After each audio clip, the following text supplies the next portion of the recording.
Hello. As you can tell from the title of this video, I'm going on a trip and I'm just in the final throngs of packing. So I thought I'd just chat to you about what the plans are over the next few days. So it's currently Friday and after work today, hang on, I can't fold these and talk, hang on. Okay. After work today, I am heading up to Grange-over-Sands in the Lake District where I am photographing a wedding tomorrow. And then after that, I am heading up to Glasgow after the wedding in the evening to go stay with Lauren, who is my best friend. And it's her birthday next week. So we're going to go do a couple of things in Glasgow, including, well, a couple of things in Scotland, including going to Edinburgh. I think we're going up to Stirling Castle as well, and the William Wallace Memorial. So William Wallace Monument. The William Wallace Monument, I think that's what it is. It's going to be a really good time. I'm really excited. I did go up to Scotland earlier this year on a road trip with some friends. I am driving up again this time, but I'm driving alone. So no one to share the drive with, no one to keep me company whilst I'm driving. So it's going to be interesting, but I'm really excited. I'm looking forward to the wedding tomorrow. It's in a really beautiful location. Everything is just packed into this one queue. I hate packing. I know that nobody really particularly enjoys packing. Well, I don't know. Are there people that enjoy packing? Let me know if you actually do like packing. But one of the main reasons I dislike packing, I have OCD, and it's predominantly like contamination OCD is how it started, but it's also a couple of other OCD like related tics, I think of them as. Sorry, this is probably terrible audio because I'm trying to pack a bag whilst talking to you, which was a great idea at the time. Yeah, I have these tics that come about from different things that I do that relate to my OCD. When I am packing and when I'm traveling somewhere, I just get all these different OCD tics related to the safety of the journey and getting there okay, but also like forgetting things, and like leaving my flat is so difficult. I really struggle. Like I just go around checking everything constantly and it becomes such heavy compulsions that it's not particularly a fun time to pack in my brain with OCD. What makes this also really fun, how am I going to do this? I did already have this done up and then I had to unpack to repack some other bit. How did I have this? I think I've messed up somewhere. Something's gone wrong. Okay, what makes this also an interesting packing experience or an interesting traveling experience is because I am then traveling again next week when I get back from Scotland. So I get back from Scotland on Wednesday next week, it's currently Friday. And then on Friday next week, I am going to Poland to do like a little European, Eastern European road trip to 4 different countries in 6 days with my friend. So that's going to be really good fun, but it does mean that I don't have much time in between for like washing clothes and just to kind of decompress to then recompress to start the next journey. This isn't doing up. This did up earlier. Everything was fine and then I took something out of it like a silly person and now we're having problems. Okay. I was going to bring a little mini suitcase, but I've got to bring my laptop with me as well. There's so much coming with me on this trip because I'm photographing the wedding tomorrow. I've got to have all my camera gear as well. So I've got my laptop, I've got my camera bag, I've also got birthday presents for Lauren. I've just got so much stuff. Oh my god, I think it's gonna do it. Yes! Success. Okay. It's gonna be like a 5-hour drive to get up to the Lake District today. I'm doing that after work. I finish work at like 3 something or other. So I'm able to go a little bit earlier, thankfully, and I don't want to say beat the rush hour because I'm definitely not gonna do that. It's literally gonna be 5 hours of driving, so I'm gonna go right through rush hour, but lots of time for audiobooks. You're going to see it as like mere seconds passing by and then I'm going to arrive in the Lake District, but it is many hours for me. Behold my stuff. I'm about to load up the car, but we've got my camera gear, my general travel bits there, and then snacks and presents and a cake. There's also a cake in there. Lauren and I, when she came to stay with me years ago, we got a unicorn birthday cake for no reason. It wasn't either of our birthdays, but we just liked the look of it. And I managed to find the same unicorn birthday cake, so I've bought it and I'm bringing it with me to surprise her with. So that's also in that bag. So got quite a lot of things going on, but it's fine. I really like to try and travel light when I can, but I think it's just unavoidable in this situation because of the multitude of different things happening. So I'm going to put this all in the car and then I'm going to head off. Okay, it is time to head to the Lake District. It's a 5 hours and 1 minute journey at the moment, according to my sat-nav. I have got an audiobook for How to Kill Your Family by Bella Mackie, and I've got a load of snacks. So I'm ready. If you would like to listen to this audiobook as well, or any of the audiobooks on BookBeat, I will leave a free trial link down below, which gets you 2 months or 40 hours of listening for free. I can't recommend BookBeat enough. I think it's fantastic. It's got so many titles on, and it will definitely be fueling me for this journey. I really like driving, especially to places I've never been before. I just find it quite nice and calming. So I'm quite looking forward to part of the driving element of this, but just not 5 whole hours of it. But through the magical power of editing, we shall now arrive in the Lake District. Unsex me here and film. That probably needs Stacey's daughter to lying face down on the table, where it was obvious that she knows more than she should. There was a tour of the rest of the penthouse, man bowing slightly as they passed him without. I made it. It is just past 8 and I am here. This is my hotel room. We have the bathroom. We have the bed, the ambient lighting. We have the glorious, glorious views of the car park. And now I'm gonna go down and get myself a pizza because I am very hungry and I've been having a pizza craving for like the last 2 hours of that journey. So, food, TV, bed. So they didn't have pizza downstairs. They'd run out of pizza and they said it would be an hour wait for anything else. So I decided to walk to McDonald's. So I've now got McDonald's on a chair instead of pizza in bed, and I'm watching Love is Blind. It is the life of luxury. There is a good chance I'm going to regret this in the morning, but I am setting my alarm for 7, which is a lot earlier than I need to get up. However, I would really like to have a little wander around the town that I'm staying in and explore it, and the only chance I have to do that is in the morning before I have to leave for the wedding, because then after the wedding I am going to Glasgow. So I'm going to get up at 7, have some breakfast, and then go for a little wander. You know, last night when I said I was going to regret setting my alarm so early, I didn't regret it because I woke up before my alarm. I don't know why my brain does this to me, but thanks, brain. Anyway, I woke up to this weather.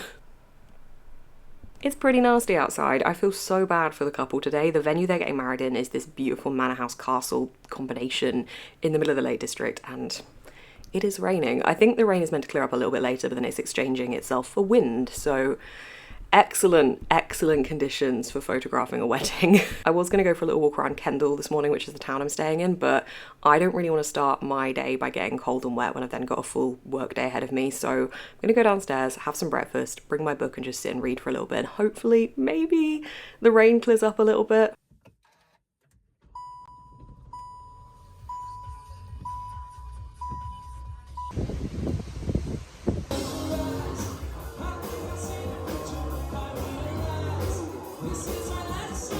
I made it to Scotland. I am in Glasgow. I got here at about 11 something last night.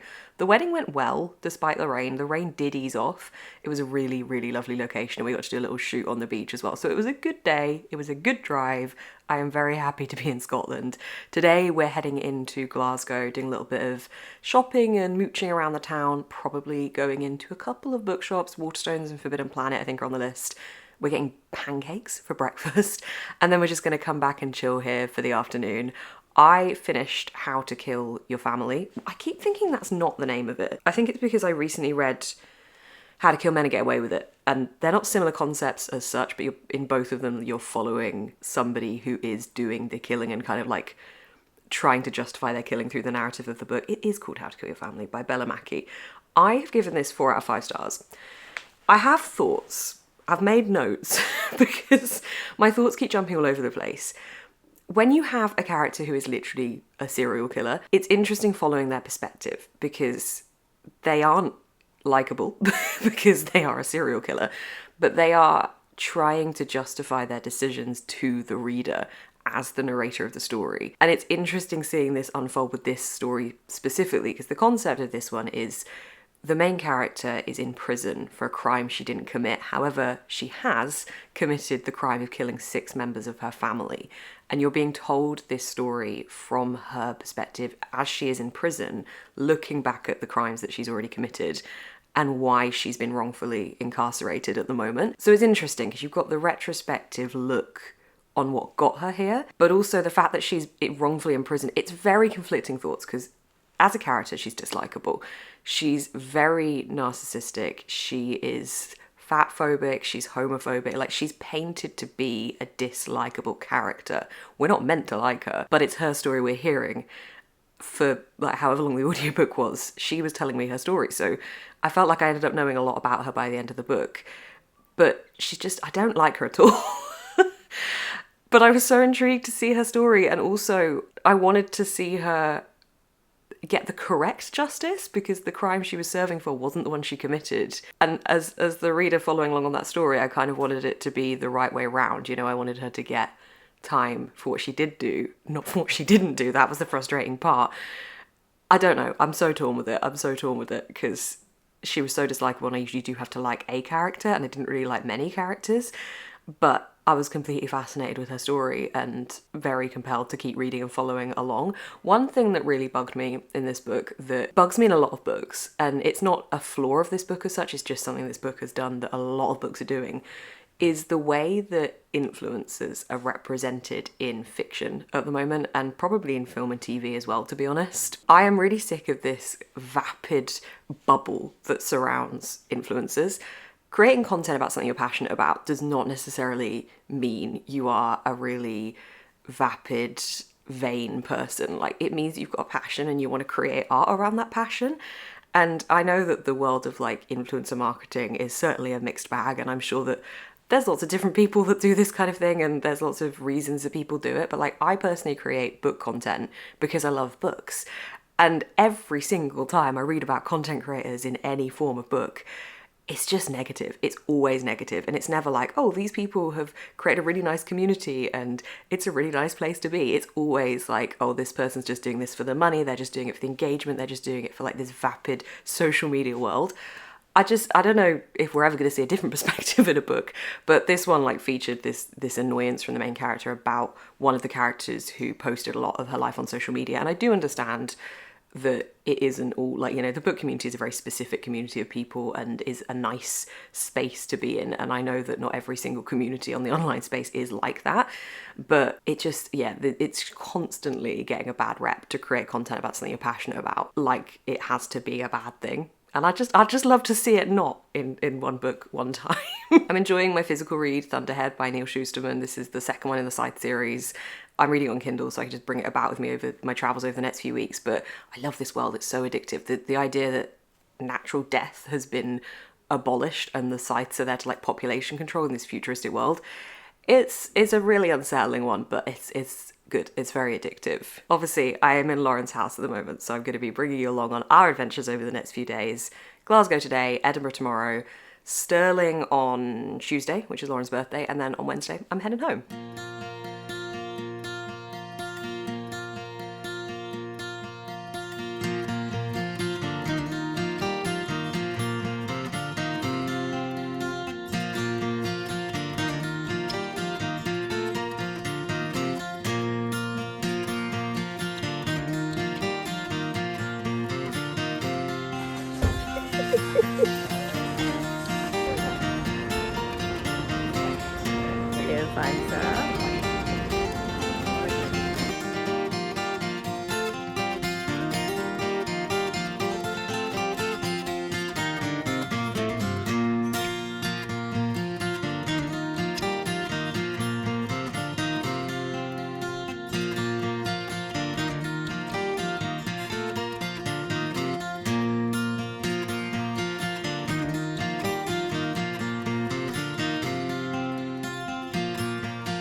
We got books. I got The Institute by Stephen King. I asked Lauren to pick me a random Stephen King off the shelf, and she picked this. Why did you pick that one? What was it about that?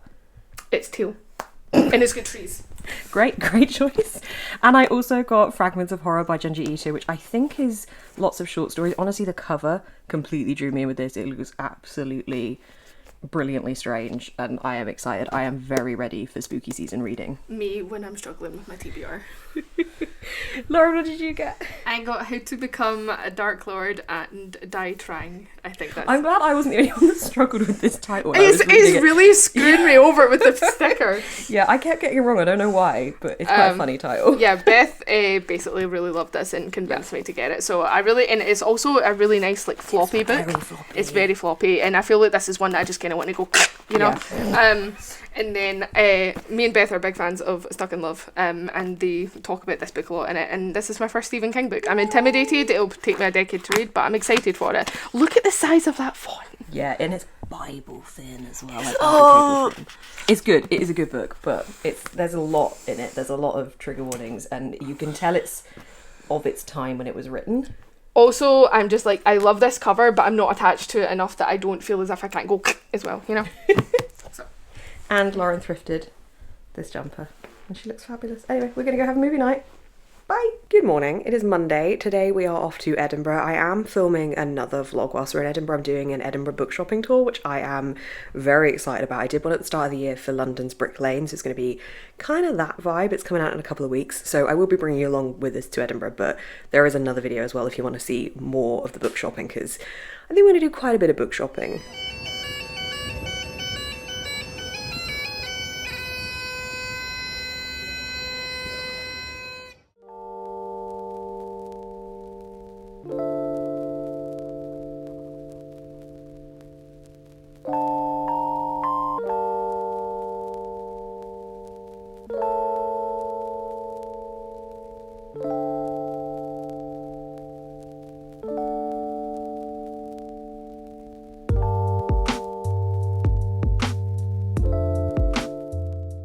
Hi. Hi. Not gonna lie, we just wanted to use these tiny microphones. 'Cause Big they're quite plane. cute. This is our current view. It's very pretty. We went to an art market and we got art. That plate was huge. Lauren on Plane Watch. Did you ever play that game where you had to direct the planes? When iPhones first became a thing, you could like put the plane's path. No. No? That looks fun. That sounds fun. Anyway, we're having a lovely day. We're just making our way down to Uniqlo at the moment to do a little bit of clothes shopping. Sorry, we stopped because the view was beautiful. Insert footage of view here. Yes. And now, as I was saying, well, I don't know what I was saying. We're going to Uniqlo and Waterstones. Yay! Waterstones first and then Uniqlo. Waterstones, then Uniqlo. Because that makes more geographical sense. Okay.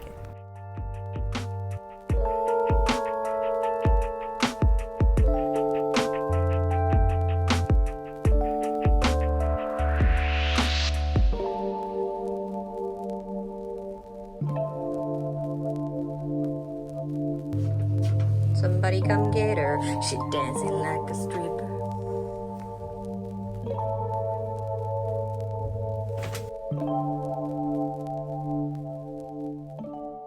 Good morning. It is Tuesday. It is my last full day in Scotland. It's Lauren's birthday. Happy birthday, Lauren! Thank you! We're heading to Stirling Castle today, this morning, and then in the afternoon we're going to the William Wallace Monument. Hello. Are you coming to do a birthday jig? What are we doing tonight? And tonight we're going to TGI Fridays for drinks and food. And let it be known, if Beth makes them sing happy birthday to me, this will be the last video you ever see. Lauren's informed me if you tell someone at TGI Fridays it's your birthday, they sing happy birthday to you and bring you cake or ice cream or something. Cake. And apparently she doesn't want this free cake. It's not the best cake. So It's not great. I just want cocktails. If Beth does this, this will be the last video you ever see. So that's our plan tonight. And then I drive home tomorrow morning. I'm also very excited this morning because it's been announced that Coldplay is going to be doing some shows next year in Wembley and they go on sale next week. And I'm really hyped for that. I saw them when I was like 17 and it was one of the best gigs ever. So my brain is now at like, I need tickets for this concert. Also, Lauren made me watch Titanic last night. I've watched it many a time before, but it's a film I don't deliberately go and rewatch because it just makes me cry. And at the end of it, I turned to Lauren, I was like, how you doing, mate? And Lauren turned to me with tears in her eyes, and then we both sat there sobbing and laughing at the same time at the end of Titanic. So that was how Lauren entered into her birthday last night. It was a great time. It was an emotional great time. Okay, we're gonna head to Stirling Castle now. Happy birthday to you. Happy birthday to you. This is my worst nightmare. Happy birthday, dear Lauren. Happy birthday to you. My grandma used to sing one that was, you look like an onion and you smell like one too. It's happy birthday to you, squash tomatoes and stew. Oh, not tomatoes. Happy birthday. Oh my god, birthday queen. Who shakes hands like that? Thank you. You excited to go to Stirling Castle? I'm so excited. And William Wallace, Scottish rebel. William. Is that the Horrible History song? Yes, it is. Also, it is, for you fun Scotland people out there, it is Stirling's like 900th anniversary of being in the Royal Borough this year, and the Battle of Stirling Bridge was won a very, very, very long time ago on 11th of September. So we're commemorating that. Fun facts, fun facts. Yeah. We're going to hopefully not get blown off the top of Wallace Monument. Great. Good. Because the wall comes up to like here. Eco wants to say hello. Hi, Eco. Hello. It's like, what the hell are you doing? Bitch, what?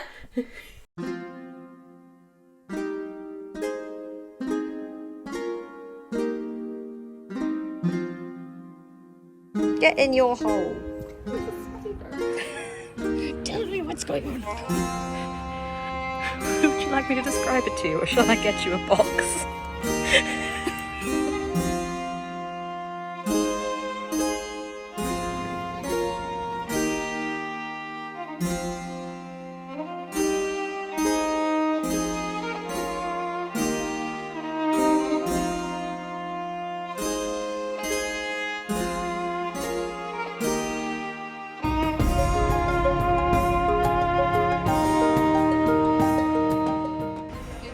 We have arrived at the William Wallace Monument, and we now must climb this staircase, which I think in this perspective looks kind of like a fake staircase. Yeah. Like it's just jutting out the building, but no, we're gonna go up there.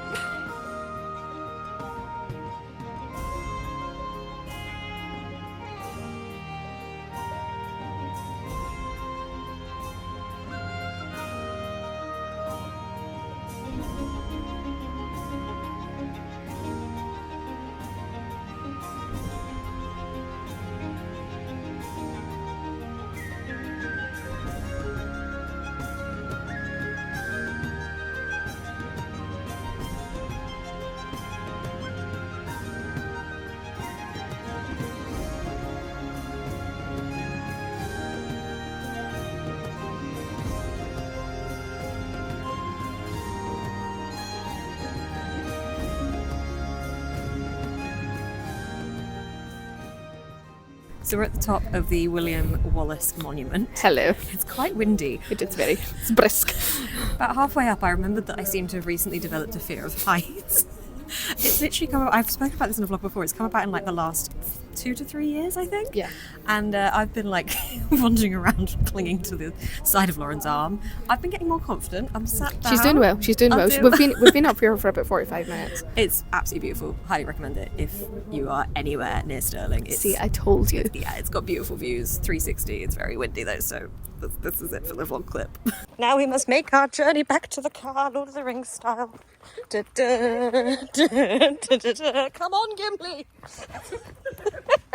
Da, da, da, da, da, da, da, da, da, da, da, da, da.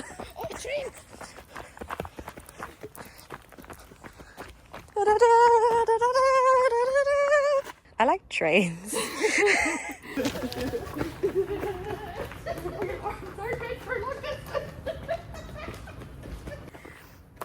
We'll get up to the car at some point soon after we stop pissing about. Lauren, what dear elf I see? They're taking the hobbits to Isengard. The hobbits, the hobbits, the hobbits, the hobbits to Isengard, to Isengard. Get off the road. Wait, is there actually a car coming?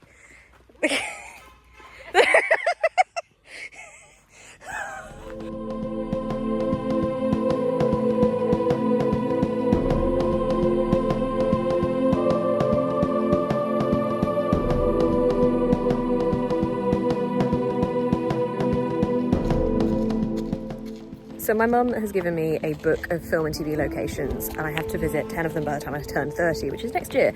And this is one of them. It's Doon Castle in Scotland. And finally came to see it. I have 2 left on the list. What was Stirling Castle in? Oh, it was in Monty Python, Game of Thrones, and Outlander.